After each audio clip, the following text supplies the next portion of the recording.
அனைவருக்கும் விஜயலட்சுமி பள்ளியின் அன்பான வணக்கங்கள். உங்களுக்கு ஒண்ணு தெரியுமா, இந்த மாசம் 24ஆம் தேதி நம்ம ஸ்கூல்ல ஆண்டு விழா. ஆமாங்க, எக்கச்சக்கமான ப்ரோக்ராம்.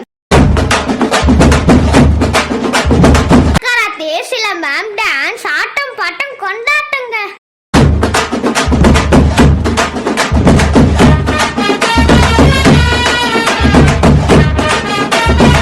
நேர்ல வாங்க, சும்மா அசந்து போயிடுவீங்க. எங்கள் பள்ளி ஆண்டு விழாவுக்கு ஏன்டே நடிக்கிற? என்ன சொன்ன?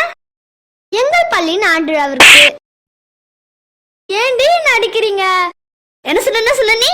எங்கள் பள்ளியின் ஆண்டு விழாவிற்கு என்ன சொன்ன நீ? தொலைச்சிடுவேன், ஒழுங்கா சொல்லு. சரி, நம்ம பள்ளியின் ஆண்டு விழாவிற்கு பெற்றோர்கள் அனைவரையும் வருக வருக என அன்போடு வரவேற்கிறோம். ஜாலியா வாங்க, என்ஜாய் பண்ணுங்க. மறக்காம இந்த வீடியோ ஷேர் பண்ணுங்க. பெற்றோர்களையும் மறந்துடாதீங்க. வர சனிக்கிழமை ஆனுவல் டே செலிப்ரேஷன் மறக்காம வந்துடுங்க.